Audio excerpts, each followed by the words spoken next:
네, 시청자 여러분 안녕하십니까? 이번 시간에는 고조선의 평양이 중앙아시아의 페르가나 분지를 말한다 라는 주제로 방송 진행하겠습니다. 제가 지난 방송들에서 알렉산더와 진시황이 동일 인물이다 라는 점을 말씀드렸습니다. 그것을 증명하는 데 많은 시간을 할애한 것은 바로 이 기록 때문이었습니다. 진서 태강기리지에 따르면 낙랑군 수성현에는 갈석산이 있으며 장성이 일어난 곳이다 라고 했습니다. 고조선이 있던 곳에 설치된 낙랑군 안에 갈석산이 있으며 그곳에서 만리장성이 일어난다 이런 기록이 있기 때문에 고조선이 중앙아시아에 있었다면 갈석산과 만리장성도 역시 중앙아시아에 있을 수밖에 없습니다. 제가 지난 방송들에서 설명드렸듯이 진시황 즉 알렉산더의 만리장성은 중앙아시아 지역에 뻗어 있었고 고조선은 그 옆에 있었습니다. 제가 지난 방송에서 연나라라는 나라가 지금의 우즈베키스탄의 타슈케트 근방에 있는 나라였다 이렇게 말씀을 드렸습니다. 그리고 갈석산이라는 산은 지금의 체트칼 능선 이곳에 바로 갈석산이 있었기 때문에 만리장성이 이 갈석산으로부터 북쪽으로 꾸불꾸불 올라가서 서쪽으로 압록강이 빠지는 곳으로 건설이 되었다. 이런 사실을 제가 설명을 드린 바가 있습니다. 제가 지난 방송들에서 이러한 부분에 대해서 역사 기록을 바탕으로 자세하게 설명을 드렸기 때문에 여기에 대해서는 더 이상 설명을 하지는 않겠습니다. 따라서 몽염의 만리장성이 바로 이곳에 있었기 때문에 이 만리장성 바깥쪽에 있는 페르가나 분지 이 지역에 바로 고조선, 기자조선 그리고 위만조선이 있었다. 여기까지 제가 말씀을 드렸습니다. 그러면 사기 조선 열전부터 천천히 검토를 해보면서 고조선의 역사를 복원을 해보도록 하겠습니다. 조선왕 만은 옛날 연나라 사람이다. 처음 연나라의 전성기로부터 일찍이 진번과 조선을 침략하여 복속시키고 관리를 두어 국경에 성과 요새를 쌓았다. 진이 열을 멸한 뒤에는 그곳을 요동 외요에 소속시켰는데 한이 일어나서는 그곳이 멀어 지키기 어려우므로 다시 요동의 옛 요새를 수리하고 폐수에 이르는 곳을 경계로 하여 연에 복속시켰다 이렇게 소설했습니다. 따라서 이 기록을 바탕으로 연나라에서 동쪽으로 가면 요동에 옛 요새가 있고 그 근방에 폐수라는 강이 흐르고 있으며 이 폐수 건너편에 조선, 즉 요동 외요에 해당하는 지역이 존재했다라는 사실을 알 수가 있습니다.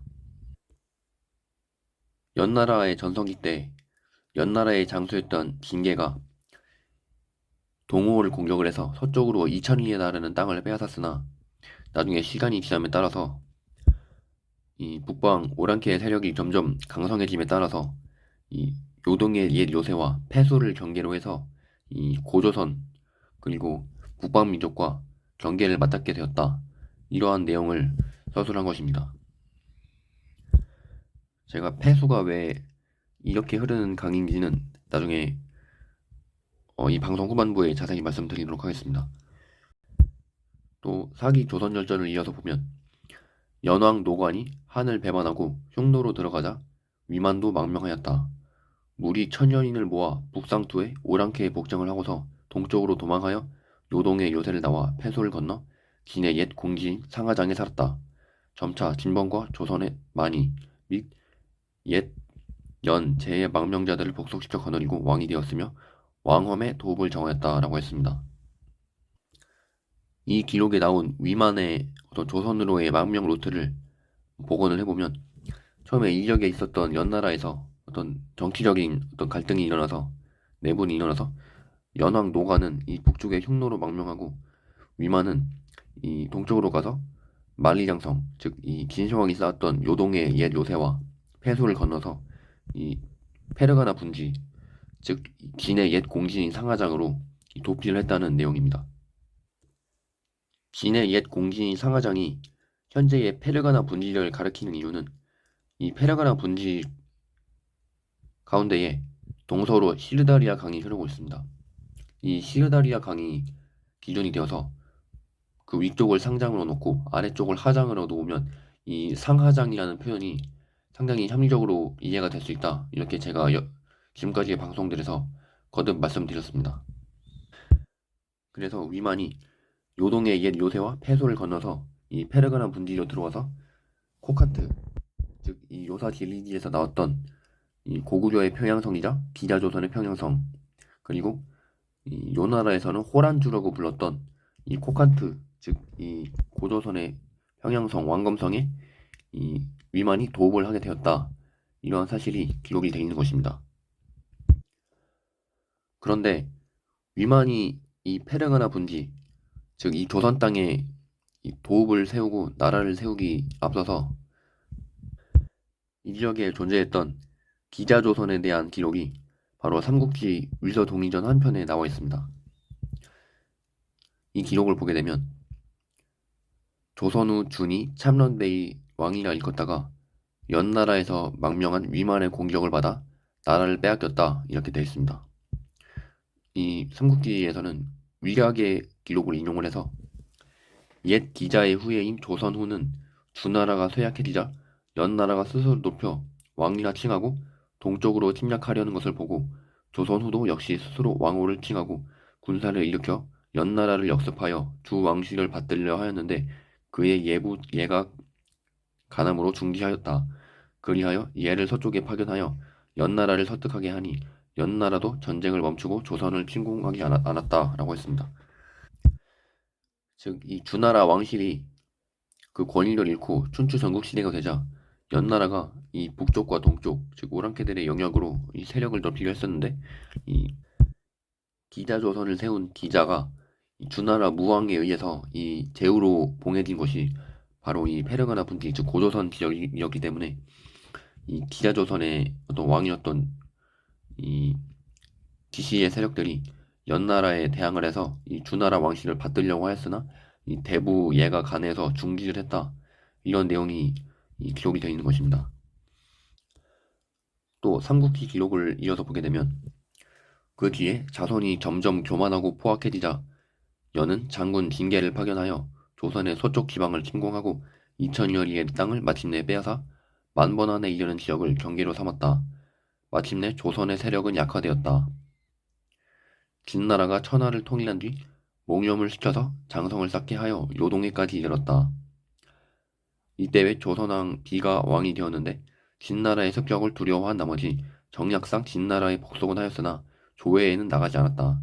비가 죽고 그 아들 준이 즉위하였다. 이렇게 소설했습니다. 자, 여기서 몽염이 쌓은 만리장성의 위치에 대해서는 제가 지난 방송에서 자세히 설명을 드렸기 때문에 여기서는 더 설명을 드리지 않겠고, 이 연나라의 장군 징계가 빼앗은 이 2000여 리의 땅, 그리고 이 조선과 연나라의 국경이 되었던 만번한이 어디인가 여기에 대해서 설명을 드리도록 하겠습니다. 만번한은 어디인가? 한서지리지 요동군 편을 보면 번한현, 폐수가 새 밖에서 나와서 서남쪽으로 바다로 들어간다라고 했습니다. 여기에 대해서 주석을 보면 응초가 말하기를 한수가 새 밖에서 나와서 서남쪽으로 바다로 들어간다고 하였다. 번의 음은 반이라고 하였다. 사고가 말하기를 폐의 음은 배이고 한의 음은 한이라고 하였다라고 했습니다. 이것을 볼 때 문맥상 폐수와 한수는 같은 강을 말하는 것임을 알 수가 있습니다.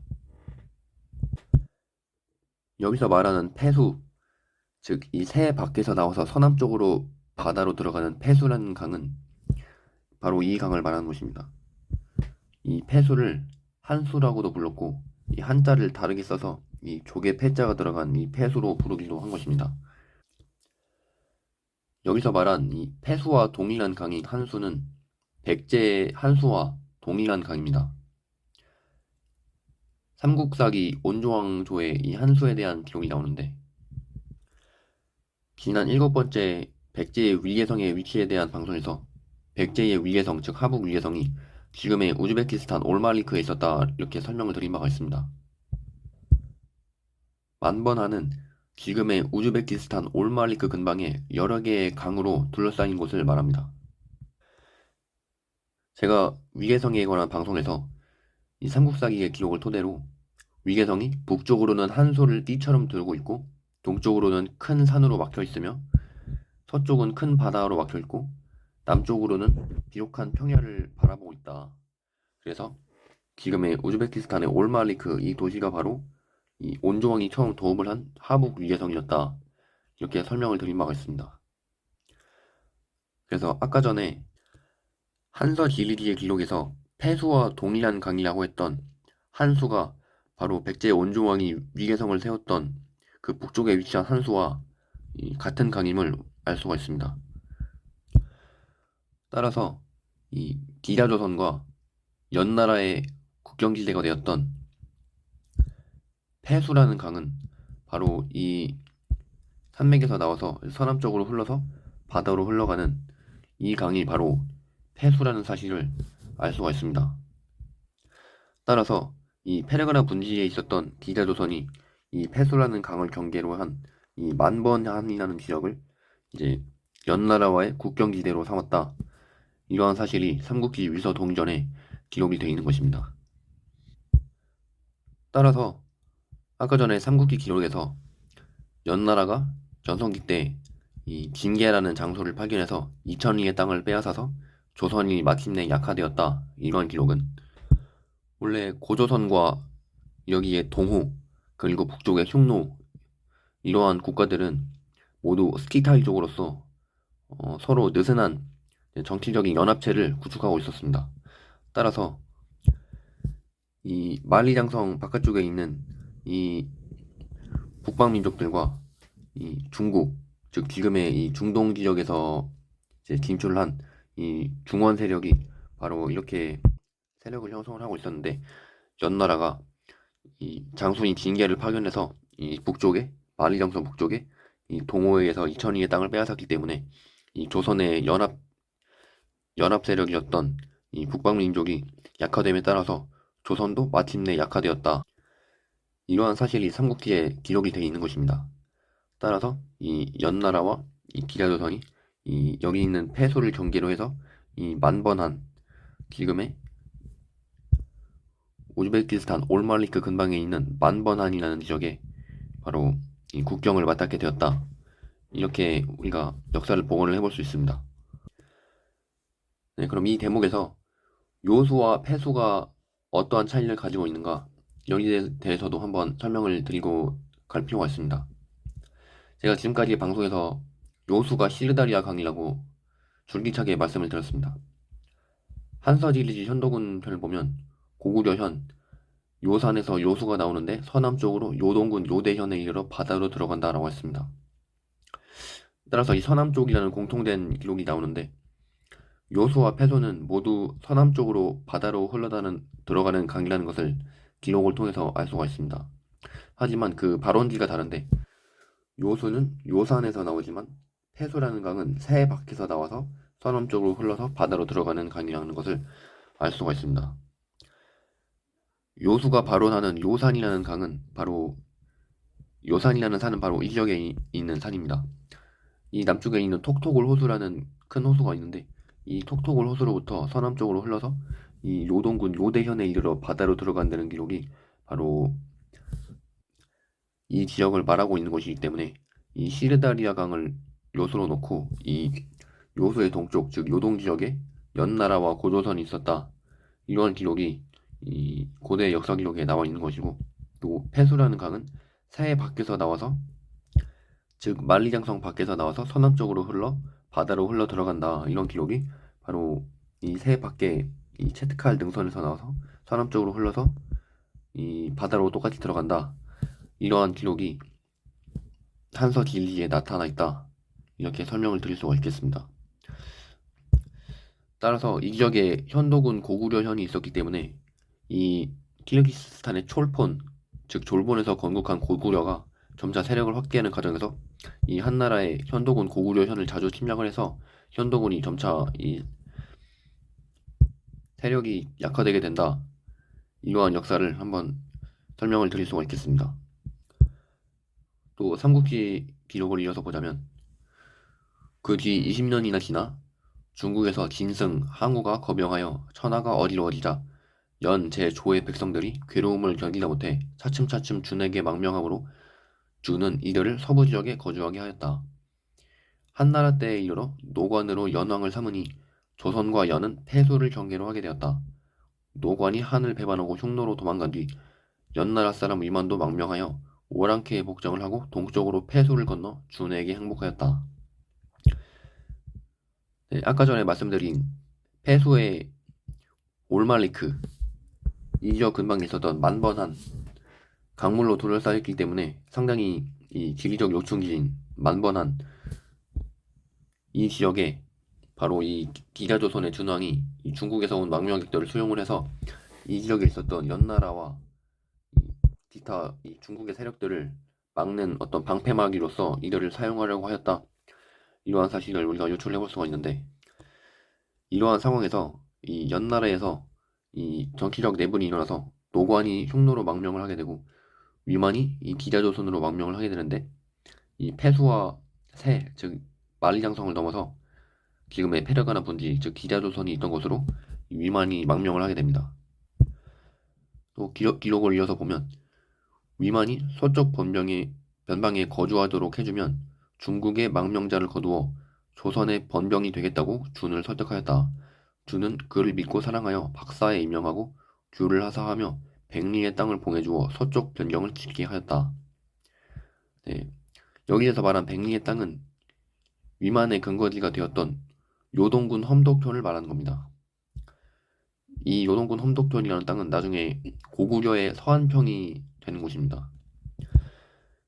제가 아까 전에 이 지역에 바로 기자조선이 중국의 망명자들을 수용을 해서 중국의 어떤 세력을 막는 방패막이로 사용을 했다. 이렇게 설명을 드렸습니다.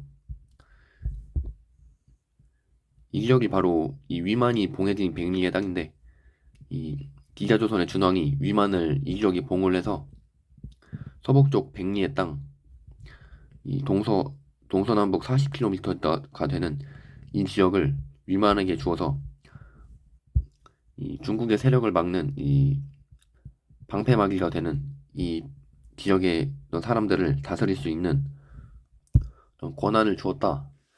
이러한 사실이 이제 역사에 기록이 되어 있는 것입니다.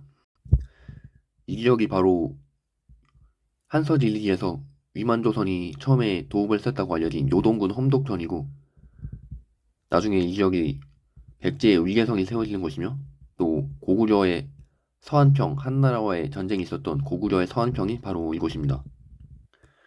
왜냐하면 제가 후잔트가 안시성이라고 설명을 들었는데 이 페르가나 분지의 입구에 있는 안 지역의 서쪽에 있었기 때문에 서안평이라고 한 것이고 이 신나라의 왕망은 이곳을 무관평이라고 이제 부르게 됩니다. 네, 이렇게 이 기자조선의 준왕이 위만을 이 서쪽 백리의 땅을 봉해주어서 요동군 험독촌에 처음에 자리를 잡게 해주었다. 이러한 사실이 이제 역사에 기록이 되어 있는데 한서지휘에 의하면 기자조선의 도읍지는 낙랑군 조선현이고 위만조선의 도읍지는 요동군 험독천입니다. 지금 주류 역사학계에서는 기자조선과 위만조선이 똑같이 지금의 한반도 평양에 있었다고 주장을 하는데 한서지휘 기록에 따르면 이 두 국가의 초기 도읍지는 분명히 다른 곳이었다는 것을 알 수가 있습니다. 먼저 한서지휘 낙랑군 조선현 편을 보면 그 주석에 응초가 말하기를 무왕이 기자를 조선에 보냈다고 했다. 이렇게 기록했습니다. 제가 지난 방송들에서 요사 진리지 기록에 의거하여서 기자조선의 평양이 고구려의 평양이었고 발해 중경 현덕부 그리고 요나라 동경 요양부였는데 이 동경 요양부를 호란주라고 불렀다. 이 한자로 쓴 호란주라는 것이 지금의 우즈베키스탄 코칸트를 음차한 것이다 라고 설명을 드렸습니다. 바로 이 코칸트라는 도시가 요나라의 호란주였고 이곳이 바로 기자조선이 세워졌었던 낙랑군 조선현이었다는 것을 알 수가 있는 겁니다. 또 한서지리지 요동군 험독편을 보면 응초가 말하기를 조선의 왕 위만의 도읍인데 강물이 험한 것을 의지하였기에 험독이라고 한 것이다. 신찬이 말하기를 왕엄성은 낙랑군 폐수의 동쪽에 있는데 험독초는 자연적으로 올바른 험독이라고 했다. 사고가 말하기를 신찬의 말이 옳다고 했다. 폐의 음은 백이다 라고 했습니다. 자, 여기서 이 기록이 살짝 충돌을 하고 있는데, 여기 한서질기 이 험덕현 주석에서 신찬의 말이 옳다. 그래서 신찬의 주장을 옹호하는 이런 식으로 이제 기록이 돼 있는데, 제가 볼 때는 이 두 개의 주장이 둘 다 맞는 주장입니다. 왜냐하면 여기서 처음에 강물의 험한 것을 의지하였기에 험독이라고 했다고 했는데, 제가 아까 전에 연나라와 기자조선의 어떤 접경 지역이었던 폐수가 이, 이 강을 폐수라고 했다. 이렇게 말씀드렸습니다. 실제로 이 지역을 보게 되면 이 연나라로부터 이 만번한, 아까 말씀드렸던 조선과 연에 접경하는 만번한 이 지역이 바로 요동군 험독현이 되는데, 이 지역으로 가려면 강을 세 개나 건너야 됩니다. 이 크고 작은 강을 이제 세 개나 이제 건너야 이 지역에 도달할 수 있는데, 이 한서질기 주석에 나오는 강물의 험한 것을 의지하였기에 험독이라고 한 것이다 라고 한 것이 이 지역을 이 정확하게 지리적으로 설명을 하고 있다는 것을 확인을 할 수가 있습니다. 또 신찬이 말하기를 왕엄성은 낙랑군 폐소의 동쪽에 있는데 험독현은 자연적으로 올바른 험독이라고 했다 라고 했는데, 신찬이라는 사람은 낙랑군의 폐소의 동쪽에 이 왕엄성이 있다고 했습니다. 이 위만이 처음에 이쪽 지역에 도읍을 했다가 나중에 이 기자조선을 점령을 하기 위해서 이 폐수를 넘어서 이 코칸트, 즉 기자조선의 평양을 점령을 하게 되는데, 나중에 위만조선이 한나라와 전쟁을 할 때 이 한나라의 군대에 대응을 하기 위해서 이 위만이 이 왕엄성을 쌓아서 한나라 군대와 전쟁을 벌이게 되는데, 따라서 위만이 처음에 도읍한 곳은 이 요동군 험덕현이지만, 이 위만이 이 조선의 왕이 되어서 나중에 이 우거왕이 이 한나라와의 전쟁을 벌이다 이 나라가 망한 곳은 바로 이 코칸트, 즉 낙랑군 조선현입니다. 따라서 이 한서질기 주석에 달려있는 이 응초의 의견과 신찬의 의견이 이 둘 다 맞는 얘기다. 응초는 위만이 처음 도읍한 것을 이 얘기한 것이고, 신찬은 이 위만이 기자조선을 점령을 한 다음에 도읍을 한 곳을 바로 이 왕엄성이라고 이제 기록을 했다. 그래서 이 왕엄성이 낙랑군 폐소의 동쪽에 있다. 이 폐소의 동쪽에 이 낙랑군 폐소의 동쪽에 있다는 것이 바로 이 코칸트라는 도시를 말한다. 이렇게 정리를 해볼 수가 있겠습니다. 네, 오늘 방송은 여기까지고요. 다음 시간에 이 내용을 이어서 하도록 하겠습니다. 재미있으셨다면 좋아요와 구독 눌러주시면 감사하겠습니다.